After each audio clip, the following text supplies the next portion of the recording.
Dalam 6 bulan ini, saya diskusi dengan banyak pejabat pemerintahan di beberapa departemen yang saya dapatkan satu kesimpulan. Untuk sementara ya, mereka ternyata tidak terlalu update dengan dunia digital, blockchain, 5G, IoT, big data yang mendekopling 70% masalah keseharian dunia saat ini. Apalagi 3 tahun ke depan yang mungkin sudah 90% bergesernya, jauh bergesernya. Jadi mereka melihat dunia digital, blockchain, IoT dan sejenisnya hanya dari common sense, dari akal sehatnya saja. Yang pasti banyak gak pasnya karena naluri seseorang itu adalah dari fakta jalan hidupnya yang berulang-ulang kemudian menjadi belief sistemnya dalam pemikirannya. Apa yang dihadapkan banyak pejabat tinggi ini bukan dunia digital seperti sebenarnya. Hanya difahami sebatas handset di genggamannya. Jika bisa update status, upload foto, merekam video, mengcropping foto, memberi teks pada foto, dianggap sudah mengikuti kemajuan zaman. Dunia digital atau dunia maya hanya difahami sebagai apa yang di dunia nyata di-online-kan. Sesederhana itu. Ketika new normal dipromosikan misalnya, new normal itu diterjemahkan,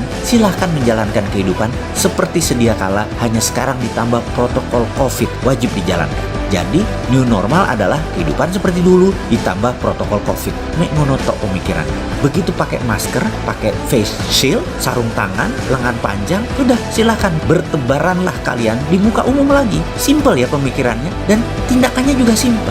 Apa salah berpikir begitu? Ya enggak lah. Ya kapasitas pemikirannya begitu, ya output tindakannya ya begitu juga dapatnya. Kita lompat sebentar dalam mengelola keuangan negara. Maka pemikirannya juga sama, sederhana. Yang penting cadangan devisa dijaga dan jaga inflasi rendah. Wes, ngono tok, podo sama yang pertama tadi. Atau lagi misalnya lagi di dalam stimulus bencana COVID, fokusnya di create demand, menjaga daya beli. Buktinya sudah hampir 700 triliun stimulus diberikan untuk membangkitkan daya beli. Apa hasilnya? Ya udah lihat aja sekarang apa yang terjadi. Tapi gini deh, bagaimana kalau kesederhanaan ini kita bantu agar Indonesia menjadi juara, bukan menjadi pemadam kebakaran seperti sekarang. Sebentar, kita melenceng sebentar, nanti balik lagi ke topik ya. Semua tim dalam organisasi saya pasti tahu kata rapalan yang saya sering ucapkan ketika ada masalah atau peluang yang harus diselesaikan atau harus dicapai bersama. Maka saya pasti mengatakan sebuah pernyataan. Saya gak mau tahu bagaimana caranya, pokoknya kita bisa menjadi terdepan dengan modal sekecil-kecilnya, usaha sekecil-kecilnya, hasilnya semaksimum mungkin, memperolehnya dalam waktu cepat dan semua rakyat senang. Oke,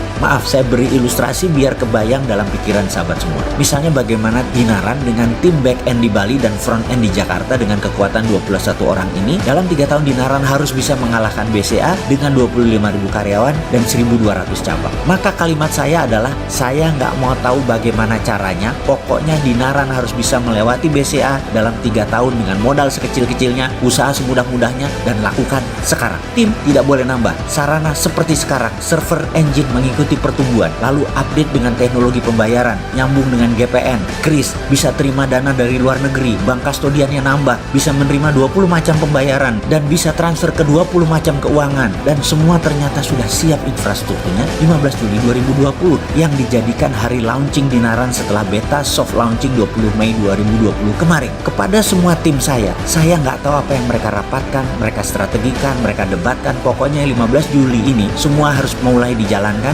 melewati BCA dalam 3 tahun ke depan. Gila kan ya? Oke, kita lanjut balik ke topik. Jadi, kalau rumus tadi kita bawa untuk bernegara, maka kalimat yang kita akan bawa ke para menteri kabinet dan pejabat teras Indonesia adalah sebuah kalimat sederhana tadi, yaitu saya nggak mau tahu bagaimana caranya, pokoknya Indonesia harus bisa menjadi negara terdepan menyusul Tiongkok dan Amerika di tahun 2030 dengan tanpa hutang dan tanpa bergantung asing. Percaya saya, dengan rapalan kalimat mantra ini, maka semua cara untuk COVID, hutang, kemakmuran, kesehatan, kedaulatan, pendidikan, keamanan, pertahanan, apapun pilar bernegara disapu dengan strategi sapu jagat untuk menjadikan Indonesia juara di 2030.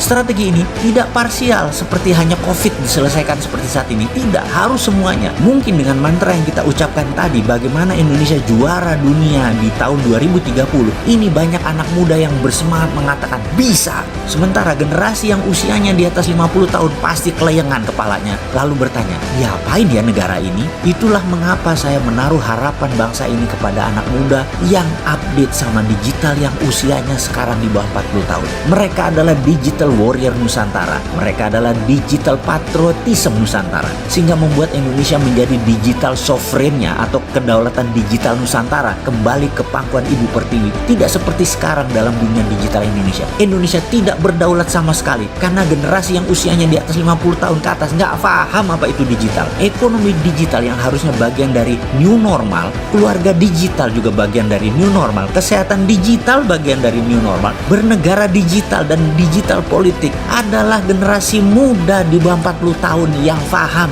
ini milik generasi muda, ini milik mereka. Dengan pola pikir digital, baru Indonesia bisa jadi juara di tahun 2030.